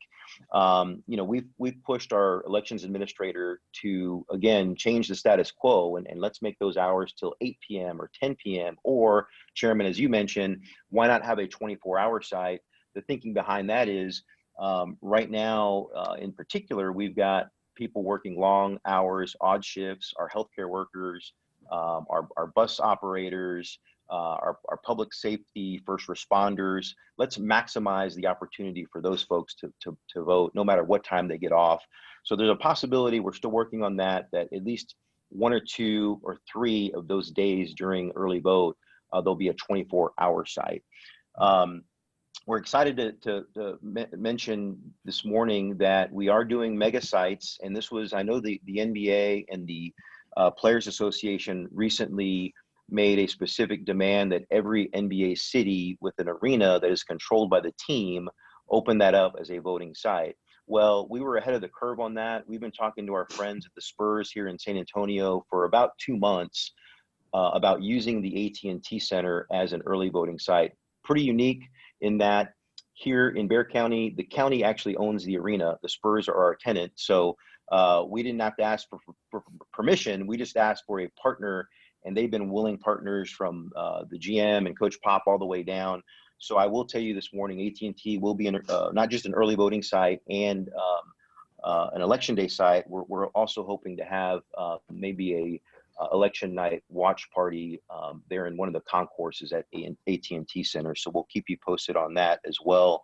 The last thing I'll mention is that we also have asked for some more convenient drive-through / curbside voting. You know, we already have curbside voting in Texas, but we're asking for kind of a standalone drive-through option where an election worker can actually come out with the kind of the iPad machine and have folks vote by car as well. So that's the last thing we're looking at. We'll hopefully have some answers to this in the next few weeks. I will tell you what we're going to need help with from our fellow Tejano Dems in Bexar County is we have essentially said to our elections administrator, cost is not a factor. We are going to write the check to make sure that our people have access to the polls. And so if we have people that want to help here in Bexar County, I would encourage you to call 210-335-VOTE, V-O-T-E. It's paid, I think it's $15 to $17 an hour for election workers. But this is, as we all know, the most important election of our lifetime. And I think it doesn't matter where you are in Texas. You know, I've been accused, and I posted this the other day, I've been accused of meddling here in elections and attacking our elections office because of these initiatives, just being proactive and trying to make, again, voting more accessible. What I would say to that is, I think it's actually the other way around, and it's an attack on our community and our people by not giving us more access to the polls. So we're going to keep pushing. Again, please reach out if we can do anything, but I know no matter where you are in Texas, this has got to be the mantra from the courthouse to the White House. We're going to turn Texas blue. Thank you guys very much. Thank you, Commissioner. You know, what the commissioner and some of these ideas are receptive on Commissioner's Court because we have a Democratic majority on our Commissioner's Court. And as I understand it, every single Commissioner's Court south of Bexar County is run by Democrats. So it makes sense that we could advance some of these ideas to increase voter turnout throughout South Texas. We just have to really knock on our commissioners' doors and put it in front of them and really do it like now. I thank you, Justin, Commissioner Rodriguez, for taking the lead here in Bexar County. I mean, it's been exciting to see you on City Council, as a state rep, now County Commissioner. A ver qué sigue, ¿verdad? One step at a time, sir. We're happy where we're at. Thanks, Chairman. Well, out there protecting everything we do. You've been out in the community fighting lawsuits, fighting with elections departments, fighting with the state of Texas, and always winning is our voter protection attorney and director, Luis Vera. Luis, can you say a few words of what we got to look out for this election? Manuel, there's a lot to look out for. And you know, one thing I've been saying, because I've been doing a lot of speaking lately to different groups, whether it was matter of fact, the other day we had a big nationwide seminar with the Anti-Defamation League, and I mean, they turned out in the thousands. The League of Women Voters, every group right now is holding not only webinars or some kind of video conference trying to teach people what they need to do on voter protection. Right now across the country, Manuel, there's, as of Monday, there was 141 lawsuits right now across the country just dealing with mail-in ballots. Here in Texas, of course, we've gone through that fight through the state courts to the federal courts. Judge Fred Berry did an excellent ruling on the mail-in balloting, but of course it was immediately stopped by the Fifth Circuit. But on Monday morning, Chad Dunn, my good friend, we worked together on all these cases, representing the Democratic Party, will argue before the Fifth Circuit on the mail-in ballot issue. Now, I say that, but at the same time, we know that we've already had a great victory on the mail-in ballot, simply with what the Texas Supreme Court did. Let me start with that first, because a lot of people, as Commissioner Rodriguez just said, after the age of 65, it's automatic. Of course, anybody can vote by mail 65 or older. It's under the age of 65 that you got to go down the list and check off the box. So the big issue, of course, was the coronavirus issue. Does coronavirus, does it qualify as a disability? And course, Ken Paxton has always said no, no, no. He wanted his definition to be that it was not a disability because it was not under state law. Well, the Texas Supreme Court did a very unique thing in that decision. They said, well, Mr. Paxton, you are correct. It is not the definition, so people cannot be disabled strictly because they fear coronavirus. But they said this, Mr. Paxton, the definition of disability is in the voter. Only the voter decides whether or not they feel they are disabled for whatever reason, underlying condition. And if that underlying condition causes you to somehow be so fearful of the coronavirus, again, it's up to you, the Supreme Court said, up to the voter. And then they told Mr. Paxton, you're not going to investigate these voters. Oh, he's going to do it after the election, but he's not going to do it now. So that's a big thing. And of course, Mr. Paxton also threatened the election administrators to arrest them, fine them, and all those other things. Texas Supreme Court said, you're not going to do that either. And then to the election administrators, they told them, when you accept a mail-in ballot application, you don't investigate anything. That's not your job. Your job is make sure it is properly filled out. And if it's properly filled out, you accept that application and you send them a ballot. So in a sense, we already have a great victory on that. It's just to let people understand what they can do. And that's what I'm emphasizing to you guys is you need to let people know that they have the ability to do it, because whatever is in their mind, and we're not talking about fraud, we're talking about legitimate reasons that you would fear going to the poll because of diabetes, chemotherapy, dialysis, any kind of immunity deficiency would qualify. So think about that. Now, as far as voter protection, again, most groups, and it's easy to find, Manuel, I will provide you a list that you can email out to all the membership. Most groups right now are offering some type of hotline to call if there's an issue throughout the election. And remember, elections start 45 days before election day because of the military ballots, but that goes only to the military. And then the mail ballots go out. And that's when the fights usually start, when the ballots are there and going back. One of the biggest problems that you need to watch out for on the mail ballot, if for some reason it doesn't get there, or for some reason it's disqualified, signatures don't match, you forgot something, you're not notified. The law does not require them to notify you. In the rural counties, you know, we deal with everybody in Texas, mostly because of my position as the National General Counsel for LULAC.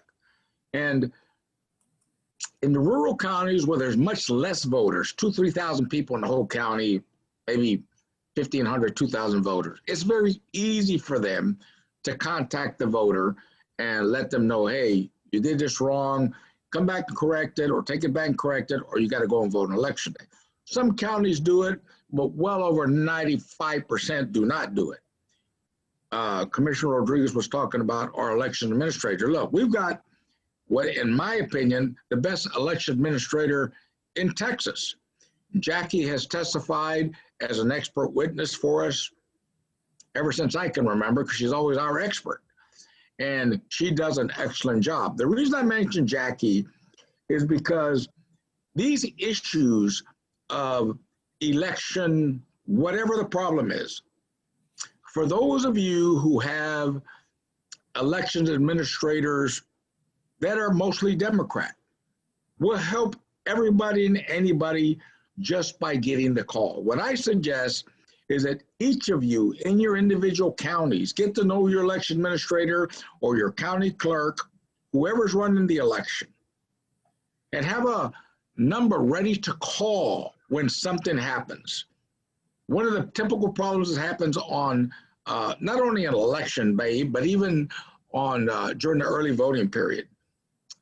They're supposed to open at a certain time. Time comes, they don't open. Everybody's panicking. They're cheating, they're cheating, they're cheating. No, they're not cheating. Technology is what it is. Trying to get on Zoom a while ago, Manuel, it took me a while. I don't know why. We were just having issues, but it finally went through. Technology is what it is. But still, when things like that happen, depending on the time of delay, then we may have an opportunity to have the time extended for that day that we're delayed, especially on election day. Again, if you have a direct contact with your election administrator, whoever that is, they can do it on their own because they have the statutory power to do that.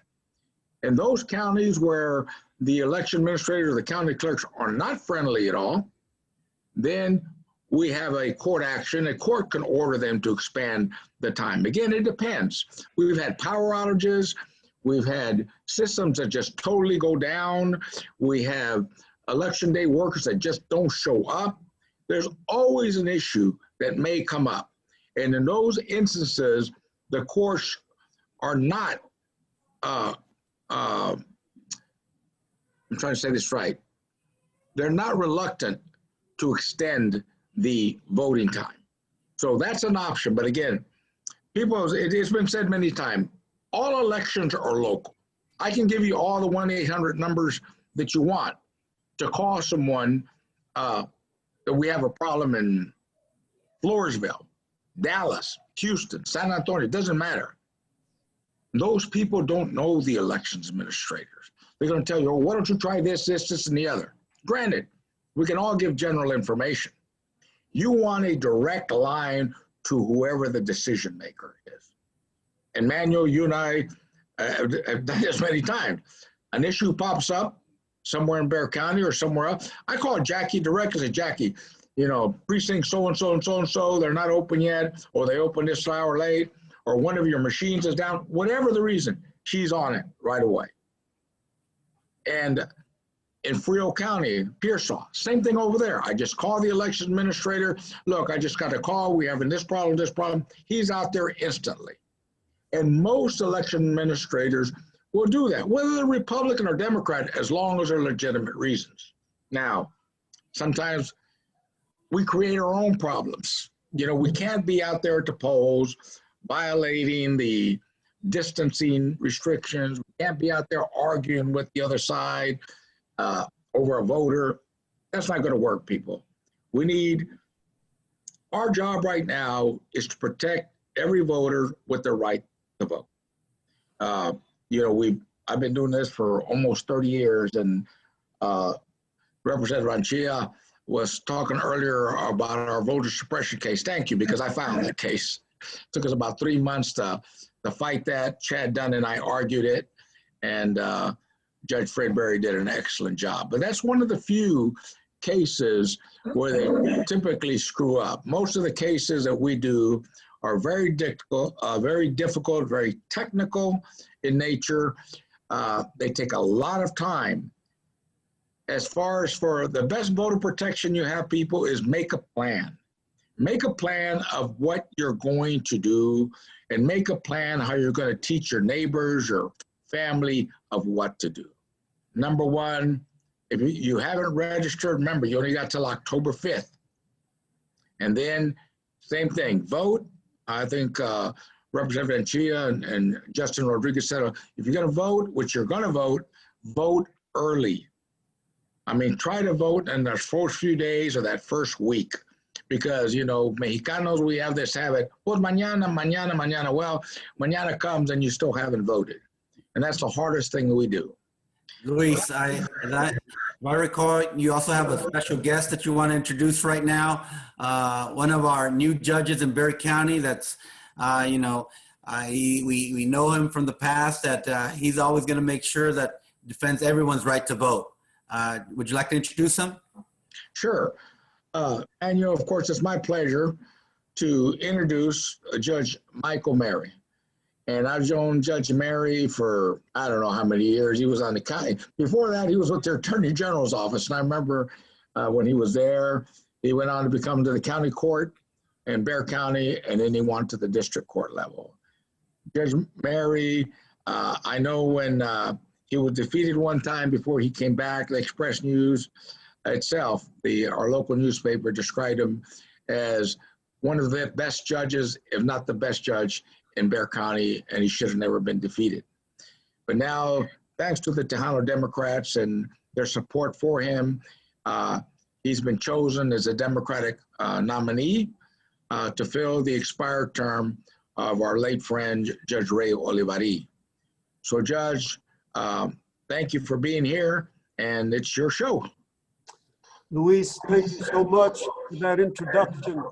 And good morning, ladies and gentlemen of the Tejano Democrats. It has been a pleasure and a real education sitting here since 10 o'clock. Manuel, I have to tip my hat to you and the state Tejano Democrats. What a fabulous convention. Very inspiring. And I've learned so much, and I'm very humbled to be here. I want to say thank you, Tejano Democrats. You've always stood for justice, but I'm specifically talking to so many of my friends of the Bexar County Tejano Democrats. Specifically, they used to be known as Tejano Democrats of Senate District 19. My friends really, really showed me what friendship is. They came through for me. A couple of weeks ago, we had a hard-fought battle for this nomination. And I am so proud that I only got here with your support. I want you to know that I know how important your support is and was. And I want you to know, through the ups and downs of 21 years of public service as a judge, I have always felt and counted on your support, always. You've always been there. My friends have never hesitated to pick up the phone and call me and tell me, Judge, we got a problem over here. And I've always done what I could within the ethical bounds. Judge, excuse me, I think your mic, something's going on. I know you're unmuted. Maybe adjust your mic a little bit. Am I too loud, too soft? No, there you go. Your mic is back up. Okay, it's me. I got to stop moving my head. All right, I'm going to stand here like a statue, okay? Can you hear me better now, Manuel? Yes, sir. I just want to reiterate, if y'all didn't hear me, thank you. And there are many people whose faces I'm looking at, and it's so good to see you, so good. With this coronavirus, I feel like we're all in each other's living room. So I thank you so much. I don't have to say this to you, but I'm going to say it. Unity is the most important thing. We've got to stay together.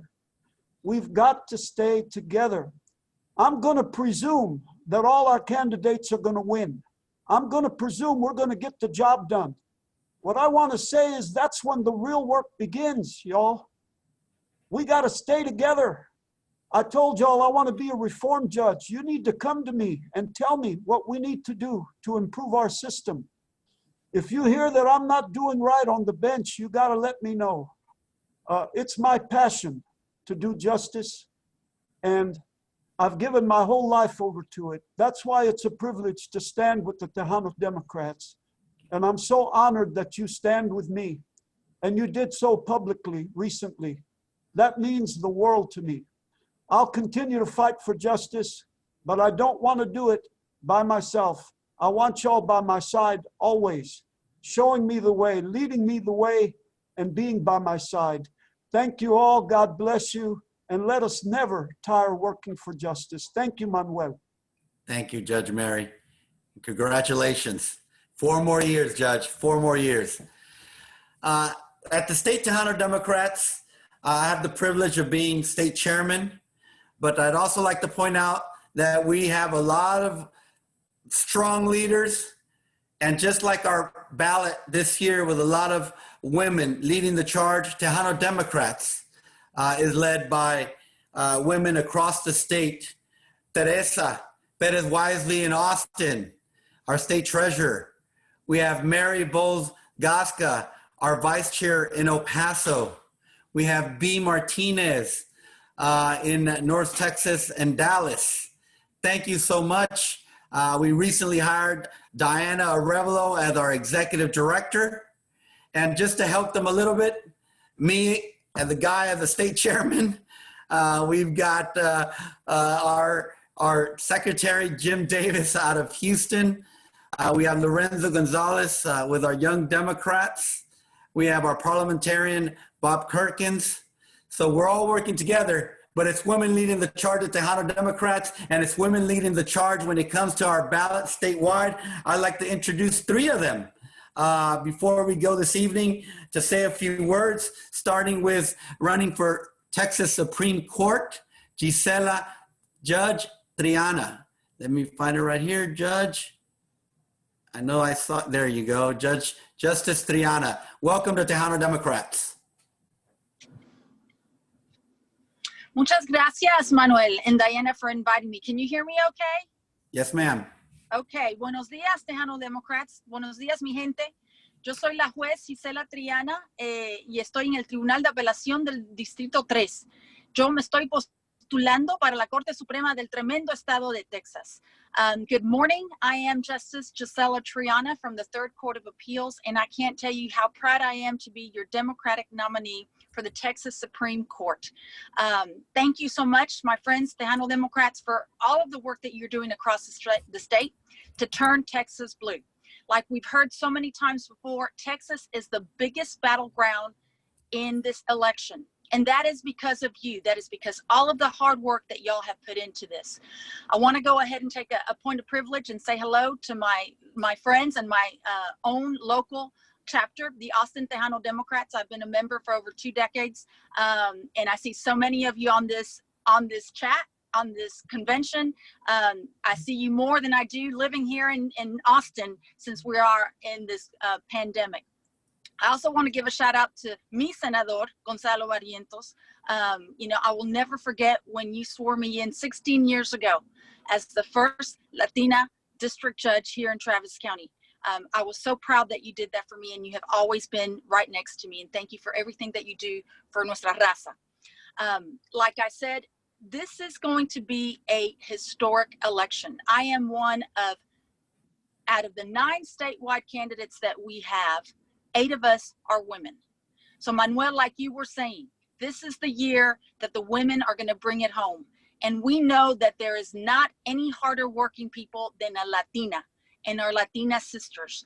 With your help, we're going to get 8 women elected. On the Supreme Court, there are 4 of us that are running. And it is historic because if we get elected, we're going to have our first female Chief Justice.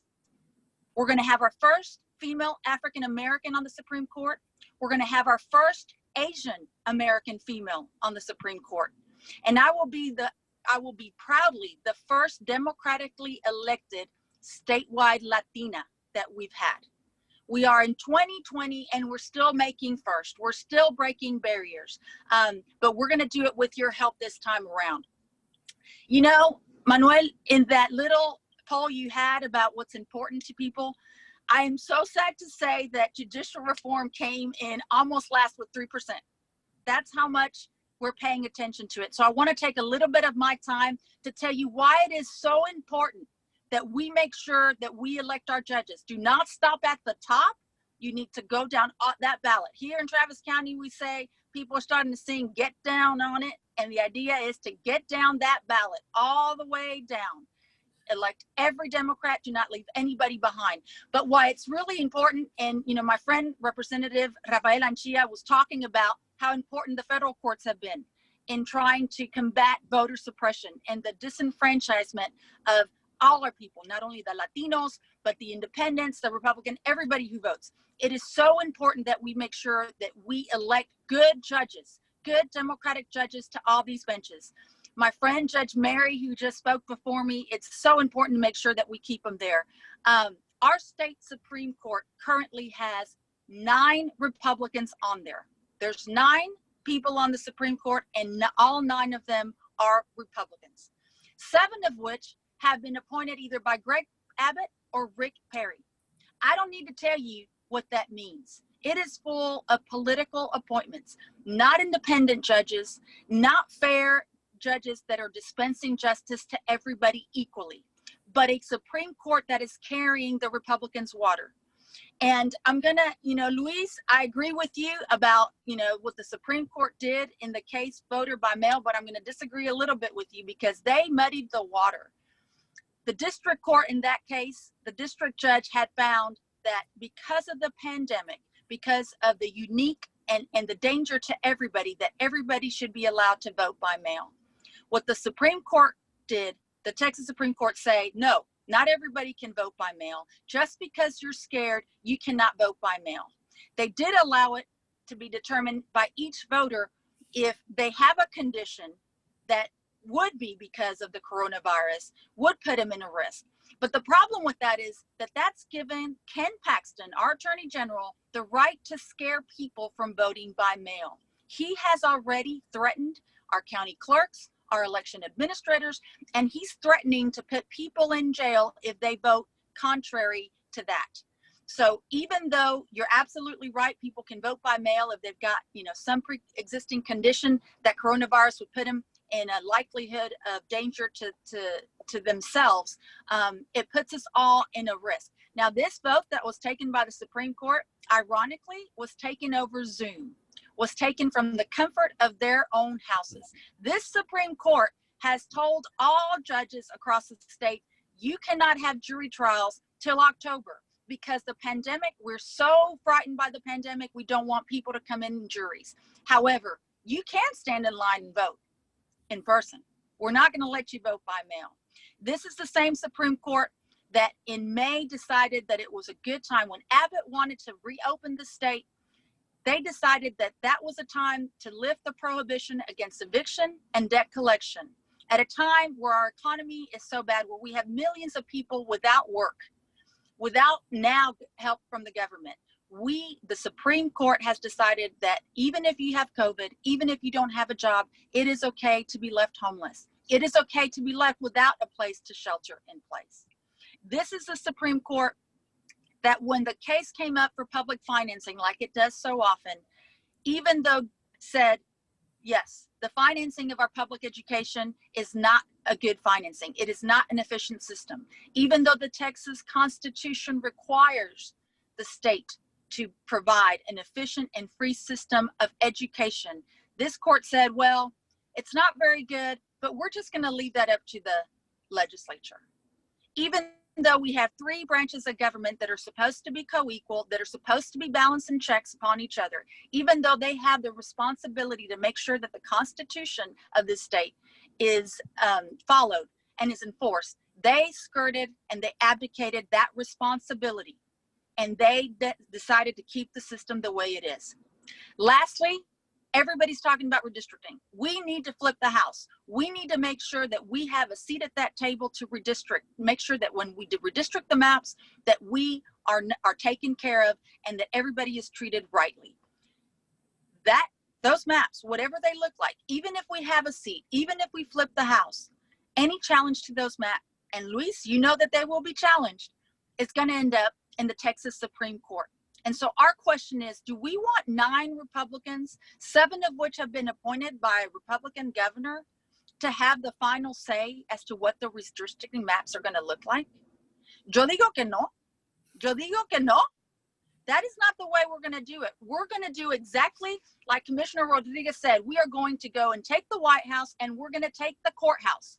We have to vote up and down that ballot because it is time for a change. We have the power to take back our White House. We have the power to take our courthouse back.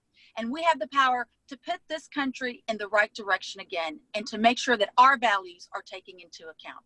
So once again, I'm Justice Gisela Triana. Do not forget, nuestro voto es nuestra voz. We need to get out. We need to make sure that we take not 5, 10, or 15 of our closest friends to the voting place and make sure they vote all the way down. Que Dios los bendiga a todos. Muchísimas gracias. And let's go turn Texas blue, guys. Judge, we need 9 Democrats to the Supreme Court, but we'll start with 1 Latina. Thank you very much. 1 Latina, Judge. and 3 more, that's 4. Thank you, Manuel. I'd like to introduce now Krista Castaneda, running for Railroad Commissioner.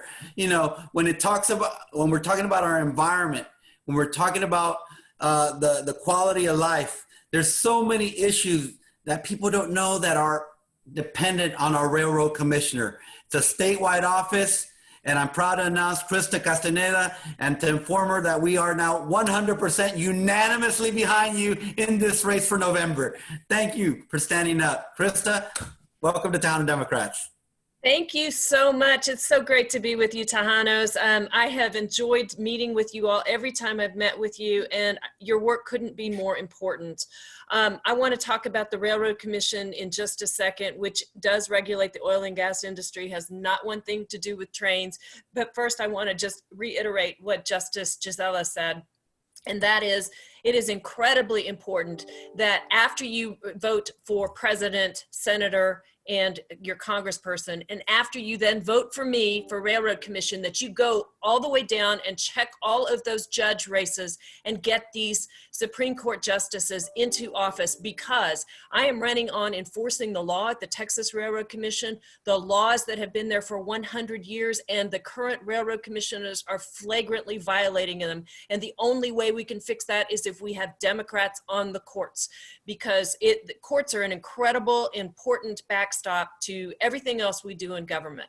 So with that said, let me turn on to what I want to do at the Texas Railroad Commission to make it a better place for all Texans. It is an important environmental office. In fact, the New Republic just wrote that my race for Texas Railroad Commission is the most important race for the country when it comes to climate change, the entire country.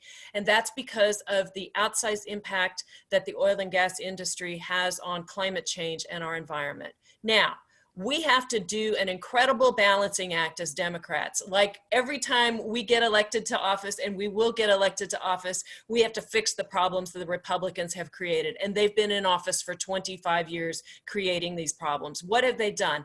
They have allowed us and the operators to waste the natural resources of the state and allowing it to be flared. And flared is the intentional lighting on fire of natural gas to no useful purpose. And we know that women who are pregnant that live within 3 miles of these flares are 50% more likely to give birth prematurely. And who are within 3 miles of those flares? Latinas. We've got to fix this problem. It is impacting the health of our citizenry. Second thing is there's venting going on, which is just the intentional releasing of gas without lighting it on fire, which is 80 times more potent than carbon dioxide is a greenhouse gas. And who bears the brunt of climate change? Our coastal communities, the people who live close to the shorelines, the people who, of course, are economically disadvantaged, and communities of color. We've got to fix these problems. I am so grateful to be with you here today. I look forward to having your support. We really can turn Texas blue this time. My polling shows that if I get my message out and I need your help in getting it out, I can win this race not only by a little bit, but by 9 points, okay? So we need your help. Gisela needs your help. All of the other judges need your help. Please vote blue all the way down and tell everyone you know to do it. Thank you so much. Thank you so much, Krista, for joining us this morning. We look forward to working alongside you because, as you pointed out, this could potentially be the most important race on the ballot. Thank you so much, Krista. Thank you.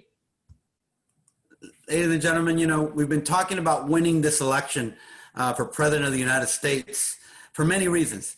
I mean, one of those reasons is not only has been what Trump has done today, but the lasting impact of his judicial appointments.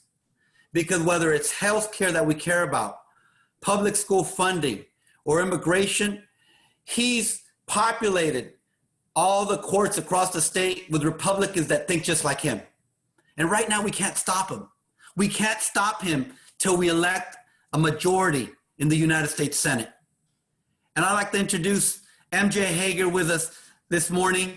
She's gonna be the senator of Texas that says no to Donald Trump, yes to Joe Biden, and makes sure that our kids get their health care, that our schools get their funding, that our seniors get their Medicare, that our dreamers become American citizens. MJ Hager, welcome to Tejano Democrats. Thank you so much, Chairman Medina. I'm so excited to be with you guys today. And thank you to the Tejano Democrats for having me. Thank you to everyone who's taken the time to join us. I know there are a lot of things you could be doing with your Saturday noon. I almost said morning, but now we're at noon. But it is because of y'all's commitment, coming to meetings like this, everything that you guys are doing, all the work you're pouring into, that we are going to have amazing results. We're going to elect some strong servant leaders up and down the ballot. And so I'm just so grateful to y'all. And I'm so proud to stand with this amazing slate of great leaders that are already elected officials and candidates, and to try to run a strong coordinated campaign that's highlighting the amazing work of folks up and down the ballot. I'm just so excited. This is going to be so much fun. And I have been to every corner of this state. I'm here to tell y'all something you probably already know. This is the year. This is the year we take back our state from John Cornyn and other elected officials who listen to the powerful special interests and their party bosses over taking care of their constituents. You know, they're beholden to those powerful people, but this state belongs to the fighters, not the lapdogs or the bootlickers. And I think we're gonna send a very strong, powerful message this November to that effect.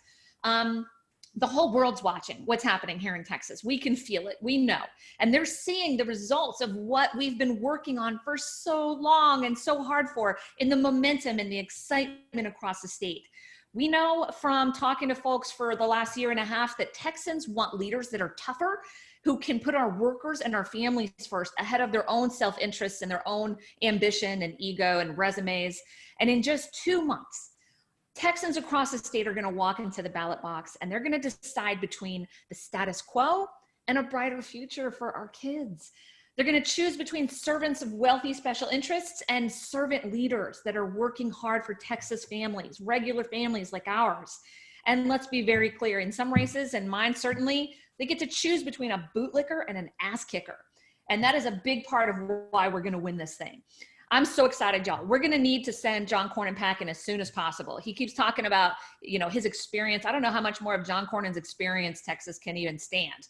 Okay, we do need experience in office. We need people experienced in fighting for our country, working minimum wage jobs, getting laid off from jobs, working in healthcare like I have, having small kiddos that are probably going to jump in and interrupt me here any second now.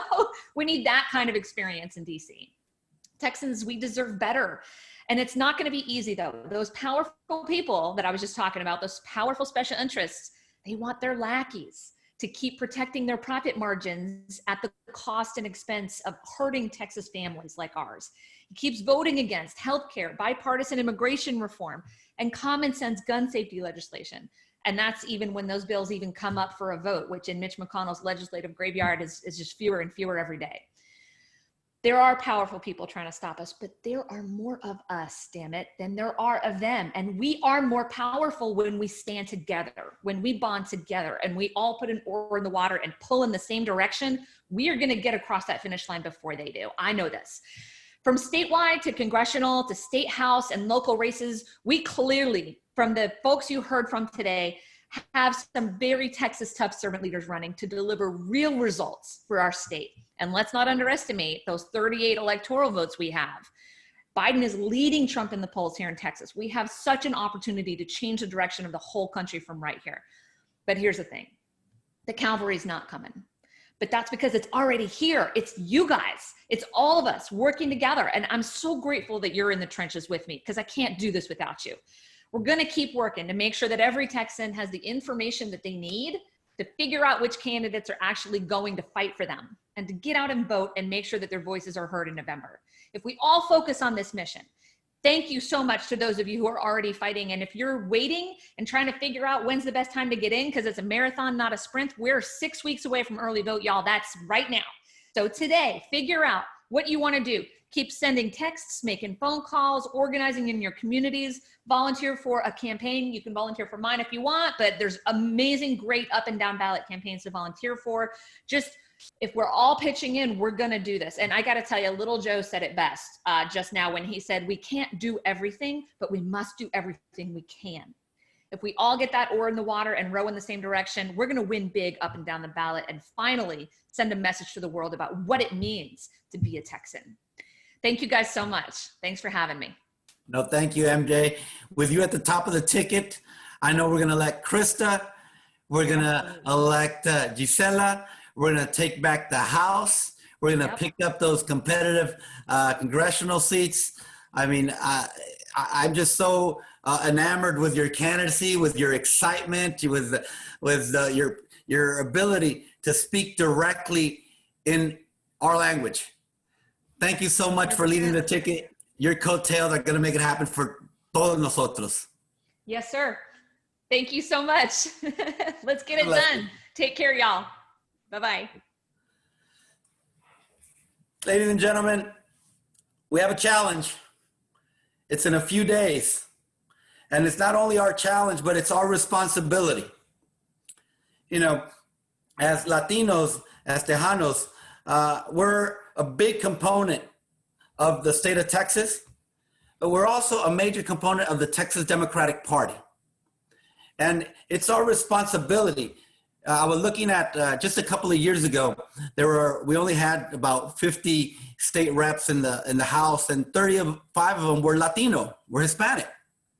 So if someone is going to fight for healthcare, it's going to be us. If someone is going to fight for public schools, it's going to be us. If someone is going to fight for our Democratic Party values, vamos a ser nosotros. So let's assume that responsibility. We're led in the state of Texas by the best chairman of the Democratic Party in the history, Gilberto Hinojosa. And he has opened the door for all of us to assume that responsibility. Just yesterday, the 8 committees that run the Texas Democratic Party, he appointed 4 Tejano Democrats as chairs of those committees. So it's not only our time, pero es nuestra responsabilidad. Let's assume that responsibility starting today, because the election is one day closer. I'm going to say goodbye with you with how we started this morning, with a recognition de nuestro pasado, looking towards our future. God bless the United States of America. God bless Texas.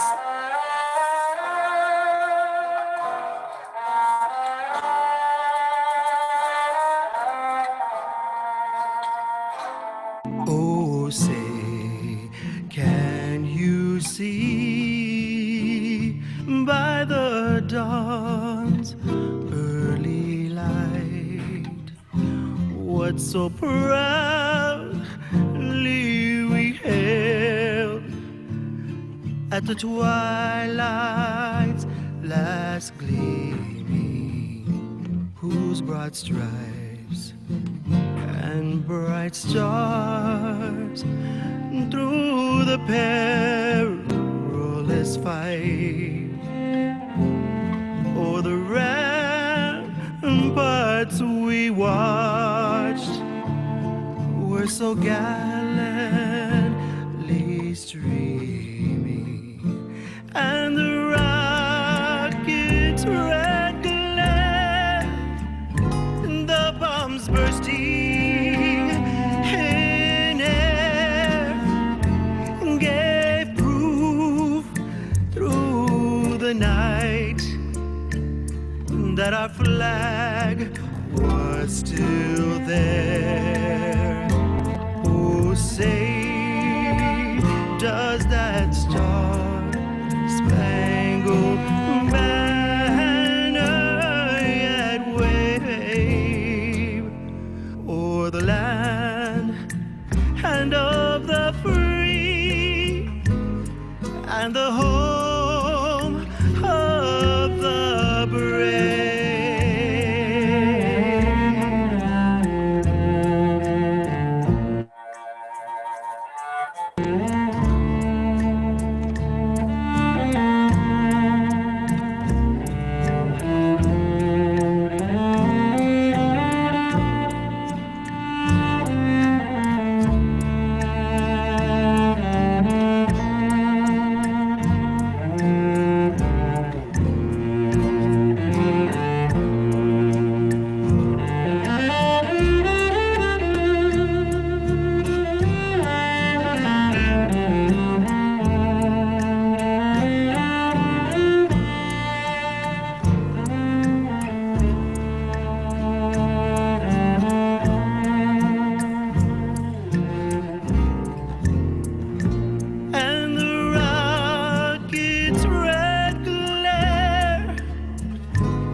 that our flag was still there. Oh, say, does that star